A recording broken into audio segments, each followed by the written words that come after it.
Olá, tudo bem? Você que está em casa nos acompanhando, mais um podcast com Fátima Reinert.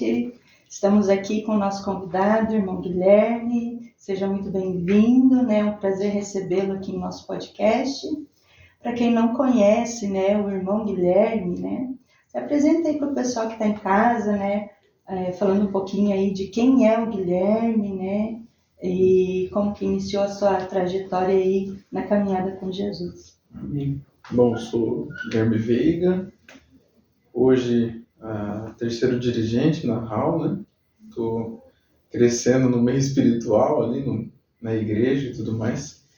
E, bom, sou essa pessoa extrovertida, né? Alegre, gosto de ler a Bíblia e estar falando de Deus, e esse momento que é perfeito para isso.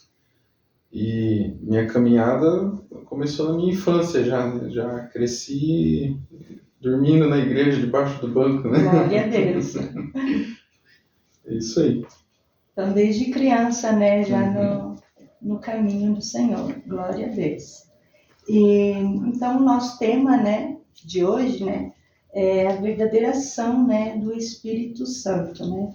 Um tema bastante abrangente, né, onde gera muitas dúvidas, muitos questionamentos, né, a respeito, né? E, então, fala um pouquinho pra gente, né, há quem crê, né, que o Espírito Santo foi só ali no tempo ali de Pentecostes, ali com os discípulos, né? Tem pessoas que não creem na ação do Espírito Santo nos dias de hoje, né? Qual é a sua visão a respeito desse questionamento? Bom, eu não compactuo com essa ideia, né, que o Espírito Santo só foi naquele dia, embora haja algumas pessoas que tratam dessa maneira. E até porque eu posso ver de duas maneiras, né? Eu vou falar das duas. Eu vou falar da maneira bíblica, do que a gente lê e entende, mas também não posso negar, porque nos nossos cultos, no nosso lar, a gente tem um agir do Espírito Santo com a gente, né? Isso é perceptível, é palpável. E se eu for falar biblicamente, não tem como eu dizer que o batismo foi só no Pentecostes. Porque após o dia de Pentecostes, teve o episódio com Cornélio, né? Lá em Atos 10, 44 e 46, onde Pedro vai na casa de Cornélio, e lá eles são batizados, tanto que Pedro se espanta. Fala, como pode um não-judeu ser batizado também, né? E além disso, tem os crentes de Samaria, que são batizados em Atos 8, 14 e 17. Eu posso até ler aqui, para complementar, né? Então, o batismo com o Espírito Santo, o agir do Espírito Santo, não tem como eu dizer que foi só no dia de Pentecostes, porque é evidente o agir do Espírito Santo no nosso meio, né? Em Atos 8, 14, vai dizer que então os apóstolos de Jerusalém, ouvindo que o povo de Samaria havia acolhido a palavra de Deus, enviaram para lá Pedro e João. Estes, assim que desceram até eles, oraram para que recebessem o Espírito Santo. Portanto, porquanto o Espírito ainda não havia sido derramado sobre nenhum deles, tinha apenas sido batizado em o nome do Senhor Jesus. Sendo assim, à medida em que Pedro e João lhes impunham as mãos, recebiam estes o Espírito Santo. Então, isso foi depois do dia de Pentecoste. Também tivemos os discípulos em Éfeso, em Atos 19, 1 e 6. E o próprio apóstolo Paulo, quando tem um encontro com Jesus e vai lá para a casa de Ananias, ele é batizado com o Espírito Santo lá. E a partir dali, toda a revelação que vem de Deus é através do Espírito Santo na vida dele. Então, tanto biblicamente como pessoalmente, não posso crer que foi só no dia de Pentecostes. Certo. Então, temos, né, comprovações bíblicas, né, para esse contexto, né? E desde quando o Espírito Santo ele age na vida do ser humano? Ele passou a agir somente depois do Pentecostes ou lá desde o início ele já agia na vida do ser humano? E se sim, qual era a forma que ele agia antes e depois do Pentecoste?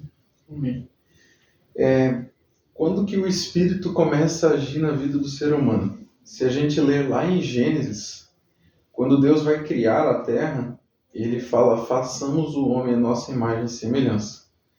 Esse façamos é de Deus, Jesus e o Espírito Santo lá no início. Então, a partir dali, o Espírito Santo já estava agindo nas nossas vidas, né? Na criação do mundo, na criação do homem. E então, lá em Gênesis ainda, capítulo 1, versículo 2, vai dizer que o Espírito pairava sobre a terra. Ali já está falando do Espírito Santo neste lugar. No Antigo Testamento, a gente pode ver o agir do Espírito Santo em alguns episódios. Lá nos Patriarcas, o Espírito Santo ajudou a José a chegar aonde ele chegou, dando sabedoria para ele. Então, somente com o Espírito a gente poderia fazer algo igual José fez, né? De escravo, prisioneiro, Sim. a governador do Egito. É um agir do Espírito Santo. Moisés, o Espírito Santo agia na vida dele para guiar o povo em todo o instante. Ainda em Números, capítulo 11, tem um episódio interessante com 70 anciãos, que Moisés estava lá, e 70 anciãos recebem o Espírito Santo e começam a profetizar naquele lugar que eles estavam.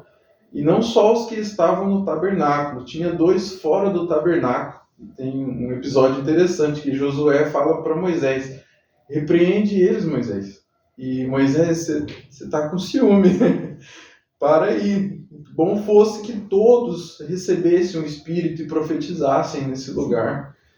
Então, no Antigo Testamento tem vários episódios dessa maneira. Lá nos Juízes, o Espírito Santo agindo no meio dos juízes de Israel, de Judá, enfim, que eles eram fortalecidos, né? O Espírito Santo agia e dava força sobrenatural. Nós vemos Sansão, em que o Espírito Santo tomava e ele vencia uma batalha sozinho, matava 1000 homens com a força que o Espírito Santo dava. O leão, que ele matou sozinho, também foi pela força do Espírito.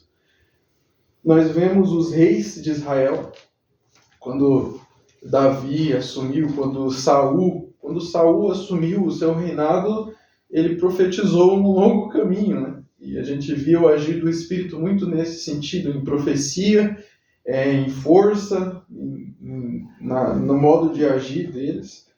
Todos os profetas, eles tinham um Espírito com eles, porque para profetizar algo de Deus somente com o Espírito Santo do Senhor, para falar aquilo que Deus estava dizendo, a não ser que um anjo descesse na terra para falar, era através do Espírito, não tem como, né?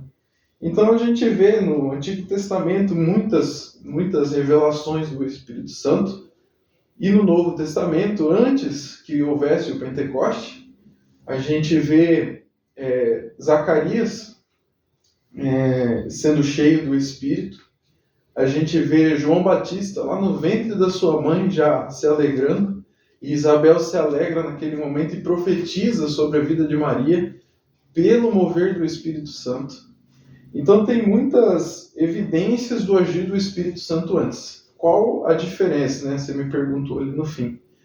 Qual a diferença do agir do Espírito antes e depois, né? Eu já disse que sim, havia o agir do Espírito.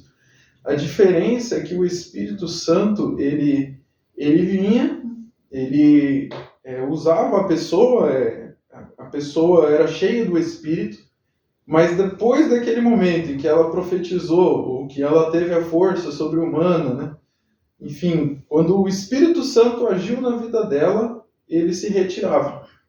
Ele saía da pessoa e era isso. Então, a diferença de lá para agora, né?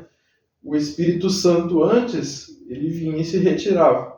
Mas depois do dia de Pentecoste, ele vem e habita em nós. Então nós somos cheios do Espírito Santo e temos o Espírito Santo habitando dentro de nós.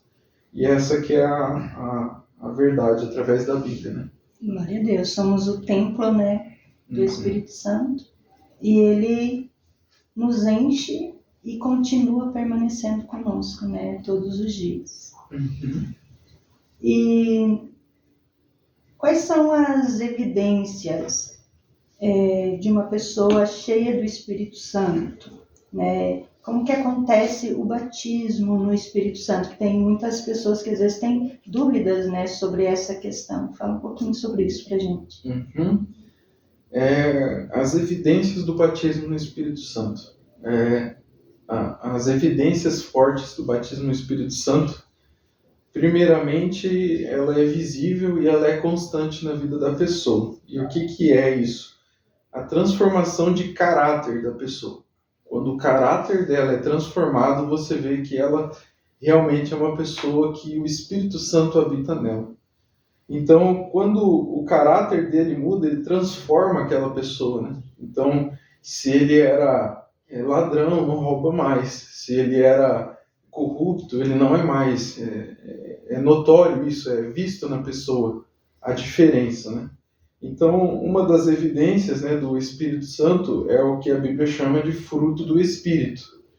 E quando o fruto do Espírito é como uma laranja, né, com várias camadas, né? Ele é desse jeito, é um fruto com várias características nele, sendo eles o amor, a alegria, a paz, a paciência, a benignidade, a bondade, a fidelidade, a mansidão e o domínio próprio. Esses são os frutos do Espírito. Quando você vê uma pessoa com essas qualidades, é uma pessoa que tem o Espírito Santo nela e dá liberdade para ela trabalhar. Então, são evidências do Espírito Santo.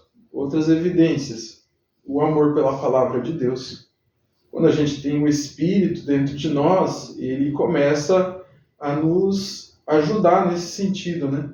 A nos dar mais vontade de estar perto de Deus, vontade de ler a sua palavra e conhecer mais de Deus. A gente passa a ter uma vida de santidade. Então, o arrependimento é constante, porque não é porque o Espírito Santo habita em nós que nós não vamos pecar mais, né? Não vamos estar mais dessa maneira. A gente ainda vai pecar, provavelmente. Nascemos assim, mas o arrependimento está dentro de nós. O Espírito Santo, ele fortalece isso na gente. Ele nos convence do pecado, é o que a Bíblia diz, né? Então, são coisas que vão evidenciando o amor aos nossos irmãos, aumenta. A gente não consegue ver os outros mais com um olhar de inveja, de ganância, né? De ódio, de raiva. A gente começa a ver os nossos irmãos com muito amor. São as coisas do fruto do Espírito, né? Então, a gente tem o zelo de estar na casa de Deus, de servir. Esse desejo de servir, ele aumenta no nosso coração e não é servir no modo ruim, de escravidão como antigamente, mas um servir com alegria, né? De fazer o bem para o meu irmão, para aquele que está junto com a gente. E além disso, né, que tudo isso que a gente falou tem os dons espirituais, né? Então, as evidências do Espírito é essa, e eu não lembro a outra pergunta, se você puder repetir. Como que acontece, né, o batismo no Espírito Santo? Então, a gente entra aí nos dons espirituais, mais ou menos, né? O pentecostal, ele acredita nisso. Tem outras linhas de pensamento que acreditam somente que o Espírito Santo passa a habitar na pessoa, esse batismo vem quando ela aceita Jesus. E o pentecostal, como nós, né, a gente entende que o Espírito Santo passa a habitar na gente quando a gente aceita Jesus, até porque eles são um. Então, quando aceitamos Jesus, aceitamos o Espírito na nossa vida. E ele já começa a mudar o nosso caráter e tudo mais. E aí vem o batismo no Espírito Santo, que nada mais é que uma confirmação do agir dele na nossa vida, né? João Batista batizava na água, e era um batismo de arrependimento. A pessoa se molhava, se banhava ali num sinal de estou morrendo para o mundo e estou começando a viver para Deus, né? Aquilo que Deus quer da minha vida. Então a gente se batiza até hoje, mas Jesus, quando chegou, João Batista falou: eu batizo com água, mas tem um aí que vai batizar, né? No Espírito e com fogo. Então, quando o batismo no Espírito Santo é evidenciado na nossa vida, é confirmado, o pentecostal crê que o falar em línguas é uma das confirmações do batismo no Espírito Santo. E também o profetizar, o próprio profetizar, se a gente for ver no Velho Testamento mesmo, né? O profetizar é uma evidência do batismo no Espírito Santo. Então é mais ou menos dessa maneira que o pentecostal vê, né? Então se a gente for ver biblicamente ali, como a gente leu em Atos 8, 14, os discípulos apóstolos empunhavam as mãos sobre as pessoas e elas eram batizadas. E uma das maiores evidências foi o falar em línguas. Quando estavam na casa de Cornélio, falar em línguas estranhas, os discípulos, então vários que eu citei aqui antes, eles falaram em línguas estranhas ou profetizaram. Então, são essas duas evidências mais marcantes que eu creio. Certo. E o falar em línguas, né? No dia de Pentecostes, né? Quando os discípulos e as pessoas que estavam reunidas ali no mesmo lugar, né? Eles receberam ali, né? O batismo, né? No Espírito Santo.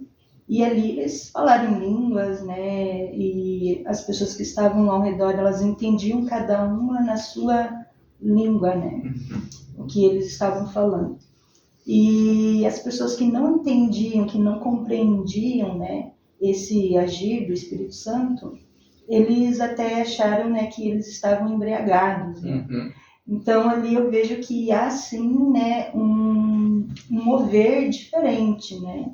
Onde a pessoa ali, né, ela é cheia do Espírito Santo, porém ela não perde, né, a sua razão, né, o seu raciocínio, né. Muitos dizem, né, o Espírito Santo me tomou e eu nem sei o que eu estava fazendo, né, então, né, não é por aí, né. O Espírito Santo, ele vem, ele age na pessoa, mas a pessoa está em plena ciência daquilo que ela está fazendo. Perfeito. Mas muitas igrejas, infelizmente, né, por aí que a gente vê, tem só o agir ali, o barulho, né? O barulho naquele lugar, o movimento, e depois que saem dali, cada um vai para sua casa e continua a mesma coisa. E ali no Pentecostes, a gente vê que depois, né, desse agir do Espírito, Pedro, né, quando ele sai e leva a mensagem, cheio do Espírito Santo, né, que ele já tinha sido batizado ali, ele ganha 3.000 almas, né, para o reino de Deus. Então, foi, né, o que o irmão citou ali, né, os frutos do Espírito, né. Isso. A pessoa, ela se enche do Espírito, mas e depois? Né? Existe um propósito nisso, né. E o propósito maior é a gente, né, ganhar almas para o reino, a gente, né, viver os frutos do Espírito, né. Isso vai evidenciar, né, a pessoa que tem o Espírito Santo, né, dentro dela. E conta pra gente, o irmão já recebeu o batismo no Espírito Santo? Como que foi essa sua experiência? Bom, eu sou batizado desde os meus 11, 12 anos de idade. E é interessante porque quando eu era mais novo, a igreja falava muito a respeito disso. A gente viu o agir do Espírito Santo, ainda vê, né?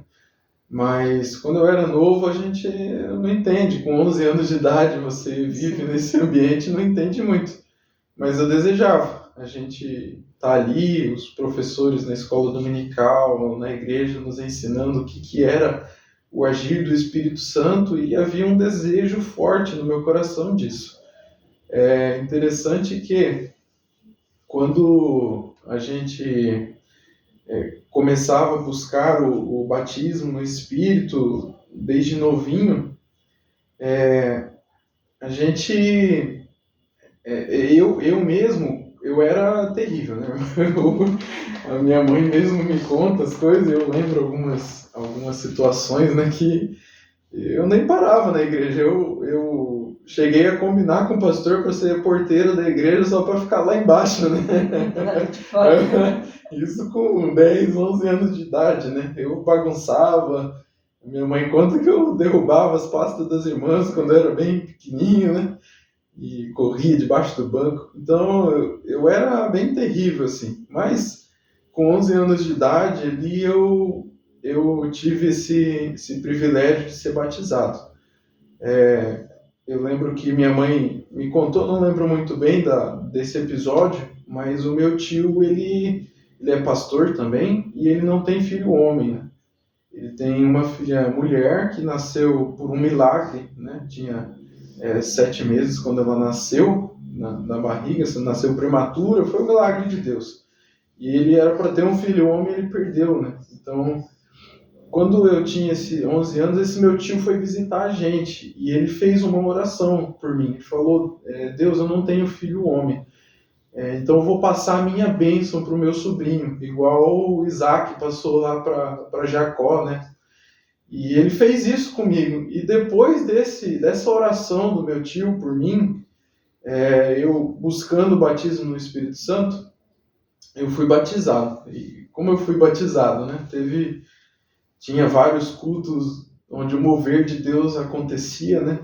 Mas nesse culto específico, eu já sentava junto com os jovens, né? Nós tinha uns 40 jovens na igreja, sentava bem na frente, nem jovem era mais adolescente, né? E eu lembro que nesse culto eu falei, Senhor, hoje eu vou para o culto e eu não vou olhar para ninguém, não vou ver quem está falando, quem está fazendo nada, vou fechar o meu olho. E a única coisa que eu vou falar é aleluia e glória a Deus. E eu tinha ouvido isso, né, do pastor, fala aleluia, glorifica a Deus que você vai ser batizado, né? E nesse culto ficou esse propósito. Então começou o culto, cantaram os hinos, e eu aleluia, glória a Deus, aleluia, glória a Deus. E cantaram, os jovens cantaram, e eu com o olho fechado levantei, glória a Deus, aleluia, nem cantei, falei isso o culto inteiro. Quando acabou a pregação, que o pastor começou a orar, naquele culto, tinha um agir muito forte do Espírito Santo, e eu tomado ali, já quase cheio do Espírito, né, de quase sendo batizado, minha mãe veio perto de mim e começou a falar línguas estranhas no meu ouvido. E naquele momento eu recebi a confirmação, né, do batismo, porque eu já tinha aceitado Jesus com meus 11 anos, né, porque filho de crente, né, cresci na igreja, tudo, mas filho de crente não é crente, né? Tem que aceitar a Cristo. E eu aceitei a Cristo e nesse dia eu recebi a confirmação, né, do batismo. E era diferente, né? A gente falava um lá, e eu não conseguia parar mais. Quando eu fui batizado, não conseguia parar e acabou o culto e eu minha boca tremia, meu corpo tremia, muito forte dentro de mim, assim. Eu cheguei em casa, eu deitei na minha cama para dormir, minha boca tremia e eu não conseguia parar mais de falar. Não que o Espírito Santo tinha tomado conta, né? Eu não tinha controle, mas é que era um mover tão forte do Espírito, eu estava tão feliz com aquilo que eu não conseguia parar de expressar aquela alegria dessa maneira, né? E aí, o falar em línguas, né, é interessante, porque eu só falei e minha boca tremeu, eu sabia que tinha sido batizado, porém eu não tinha ainda desenvolvido esse dom na minha vida, né? E quando eu tinha 16 anos, eu fui morar com meu avô também é pastor. Aliás, no começo a irmã perguntou um pouco da minha vida, eu acabei falando pouco. Sim. O meu avô foi o precursor, né, da conversão da minha família. Ele aceitou a Jesus quando tinha 25 anos de idade, 24 anos mais ou menos, através de uma dívida que ele tinha. Ele tinha uma dívida muito grande e ele um dia foi no meio do mato e gritou: Satanás, se você existe, você vai me ajudar a pagar essa dívida. E ele disse que o vento começou a ficar forte, assim, os colonhão que tinha, assim, baixava, sabe? E ele ficou com medo. E saiu correndo daquele lugar, e nessa de sair correndo, ele passou na frente de uma igreja e estava tocando um hino da harpa no momento. E ele entrou nessa igreja. E Deus falou com ele, ele aceitou Jesus. E através da vida dele, ele salvou a vida também da família do meu pai, né? Que meu avô por parte de mãe, né? Salvou a vida do meu pai e da família do meu pai. E Deus foi fazendo a obra, né? Então, com 16 anos, eu fui morar com esse meu avô, que é pastor ali em São Paulo. Eu morava do lado da igreja e eu tinha isso comigo, que eu queria falar em línguas estranhas, né? Porque eu não tinha desenvolvido esse dom na minha vida. E aí eu lembro de orar, eu ia na igreja de noite, pegava a chave, ia lá escondido, né? Nem falava para ninguém, nem acendia as luzes. Eu me deitava debaixo do banco e eu chorava, falando, Deus, eu quero falar em línguas estranhas. Porque o Senhor me batizou naquele dia, eu sei disso, mas eu quero a evidência, né? Eu quero falar em línguas. E eu orei uma semana assim, mãe, e quando chegou no domingo, um irmão levantou no púlpito e ele falava em línguas estranhas lá no púlpito. Ele não profetizou, não falou mais nada, só falou línguas estranhas. Mas no mesmo momento que ele falava lá no púlpito, eu falava lá embaixo a mesma língua, no mesmo tempo, no mesmo instante. Então, eu tive esse encontro com o Espírito em vários outros episódios, né? Mas sou batizado e graças a Deus. Uhum. E é maravilhoso, né? A gente sentir, né? O Espírito Santo, né? Habitando em nós, a gente poder sentir a presença, essa glória de Deus, né? Tão maravilhosa. E ali no início a gente estava falando, né? Sobre a ação do Espírito Santo antes e depois do Pentecostes, né? E antes do Pentecostes, né? Ali Moisés, né? Ele teve experiências, né? Incríveis, né? Com a presença de Deus, né? Ele presenciou ali a sarça, né? Pegando fogo e aquele fogo não consumia, né? E a gente gosta muito de orar no monte, né? O pentecostal, né? Ele, né? Gosta de oração, de buscar, né? E eu me lembro, né? De uma experiência que a gente foi orar no monte pela madrugada e a gente orando, glorificando, buscando ali a presença e de repente a gente foi tomado por uma glória naquele lugar e a gente estava em poucas pessoas ali. Mas a glória assim foi tão grande que a gente começou a glorificar e os irmãos falando em línguas e de repente começou a acender os gravetos naquele lugar, começaram a acender e eu peguei aquilo na mão, eu fiquei maravilhada com aquilo e me veio a imagem de Moisés, né, no meu pensamento, pensando, né, se eu estou maravilhada com um graveto que se acende, imagina Moisés com a experiência que ele teve, né, na sarça, né? Então, o Espírito Santo, ele está presente desde o início da criação e vai estar presente até nos fins dos tempos e eternamente, né? É verdade. Então, essa é uma certeza, né, que nós temos e a Bíblia nos comprova isso, né? E para a gente finalizar, então, o que o Espírito Santo gera em nós? Antes de falar disso, a irmã comentou ali dessa experiência, eu lembrei aqui também que eu tive essa experiência junto com meu avô, minha esposa também está ali, ela estava lá também, né? Eu falei com meu avô, vamos morar no monte, né? Eu nunca tinha muito dessa experiência, né? Até porque a gente morava em São Paulo e lá não tem floresta, tem só prédio, né? E aí a gente foi lá no interior de São Paulo, que ele é pastor, e aí a gente foi no monte. E eu lembro que o tempo fechou para chover, os irmãos já estavam dando meia volta e meu avô dobrou o joelho no chão e falou, Deus! E os irmãos já ajoelharam junto também. Começou a chover, molhou a gente, mas o agir do Espírito Santo estava tão forte no monte.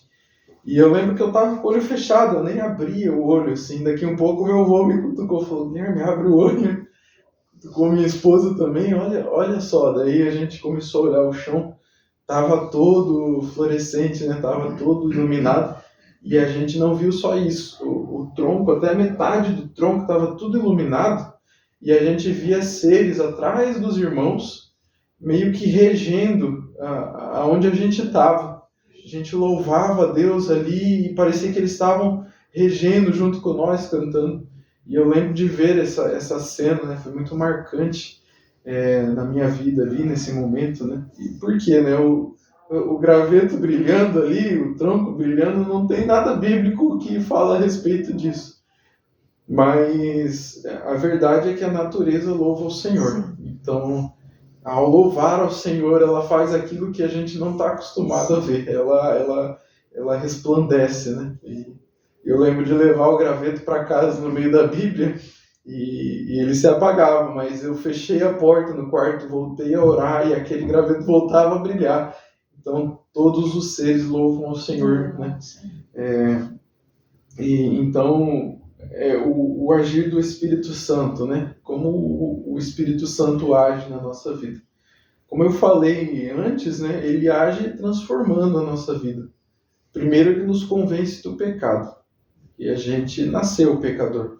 A tendência do homem é pecar. Por isso que até a gente morrer e ir para o céu, ou então até Cristo nos buscar, o pecado faz parte da nossa vida. A nossa tendência é essa, né? É buscar o pecado. Mas com o Espírito Santo na nossa vida, ele convence a gente do pecado, ele traz o arrependimento na nossa vida. Então, para nós mantermos essa constância com Deus, essa constância em sua presença, é importante estar sempre buscando o Espírito, porque ele fortalece a nossa fé. Ele nos mantém direcionados a Deus, olhando para Deus. Então, diversas vezes, a gente vai tomar uma atitude, a gente vai tomar uma decisão com o Espírito Santo é muito melhor. A gente tomar a decisão certa. Nos alerta. Exatamente. A gente vê Paulo pregava e o desejo dele era ir para a Ásia, né? Lá para a China pregar, né? E quando ele estava indo para a Ásia, a gente vê o Espírito Santo. Não, você não vai para ali. Então a Bíblia diz que o Espírito Santo direcionava Paulo a outro caminho. Então, não que ele chegava na frente de Paulo, aparecia para ele e falava que não, mas ele direcionava isso no coração dele e ele ia para outro caminho onde ele sentia que o Espírito Santo estava direcionando ele. E não só lá com Paulo, nós hoje temos a mesma situação, diversas decisões que a gente tem que tomar na nossa vida, seja na vida profissional, seja na igreja, seja na nossa vida conjugal, né? O agir do Espírito Santo tem que fazer parte, né? Ele é quem dá o nosso caminho até Deus, ele é essa ponte, né? Porque Jesus, quando foi aos céus, lá no monte, ele falou, eu estou indo, mas está vindo um Consolador. Então, ele é a nossa ponte para o céu, a nossa ponte para Deus é o Espírito Santo. E é assim que ele age na nossa vida. Glória a Deus. E a última pergunta, então. A Bíblia, ela nos relata, né, que Jesus, ele nos perdoa, né, dos nossos pecados, né? Foi para isso o sacrifício dele, né, na cruz do Calvário. Mas a Bíblia nos traz que o único pecado que não tem perdão é a blasfêmia contra o Espírito Santo. E tem muitas pessoas que questionam, né, não entendem, né? Então, eu gostaria que o irmão trouxesse, né, esse esclarecimento, né, para a gente. Eu vou ler um texto bíblico aqui, que está em Mateus 12,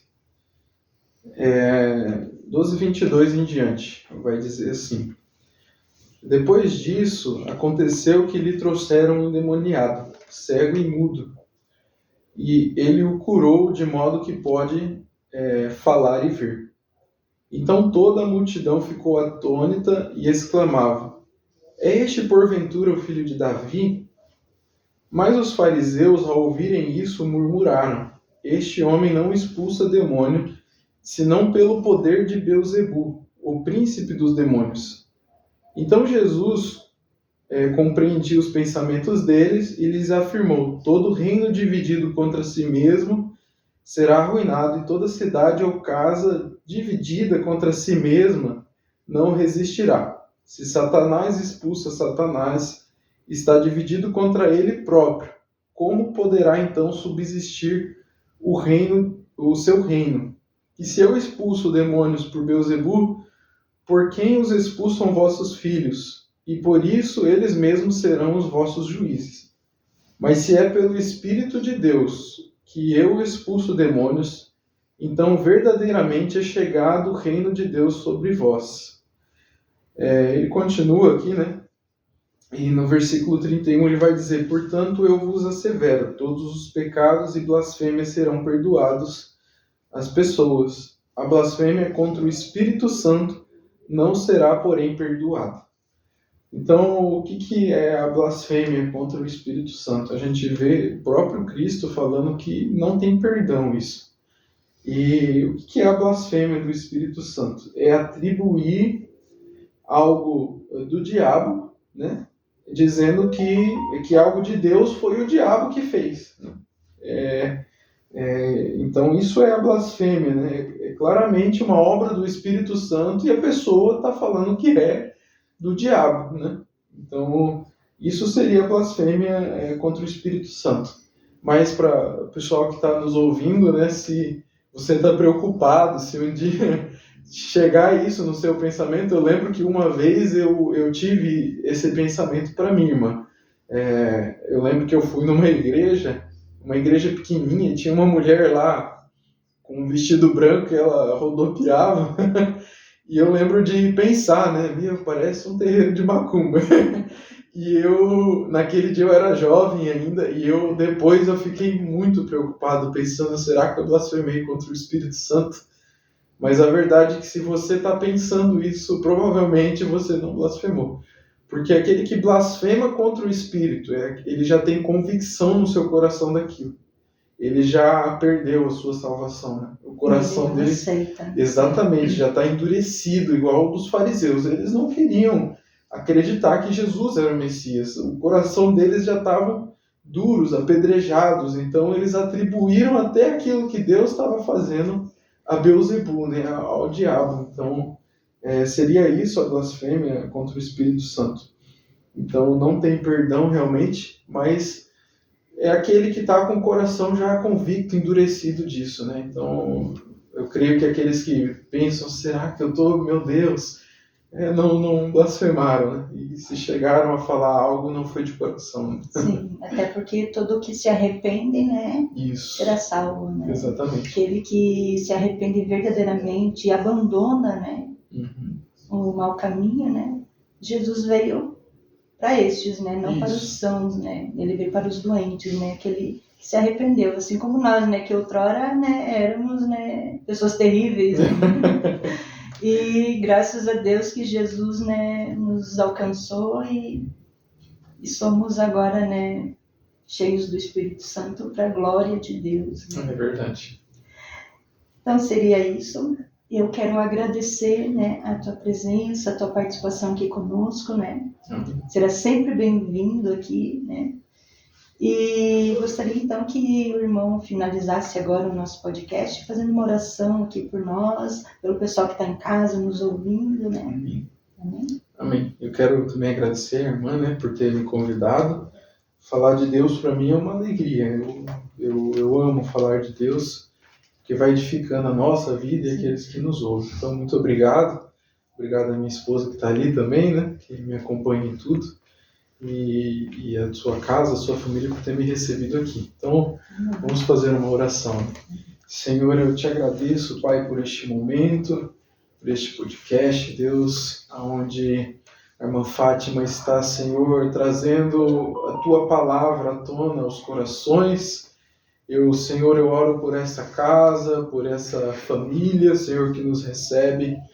Eu oro, Jesus, para que o Senhor abençoe este lar, a vida, Senhor, da irmã Fátima e de sua família grandemente, Senhor. Abra os celeiros do céu para abençoar este lugar, que esse podcast venha a crescer e alcançar muitas vidas, Deus.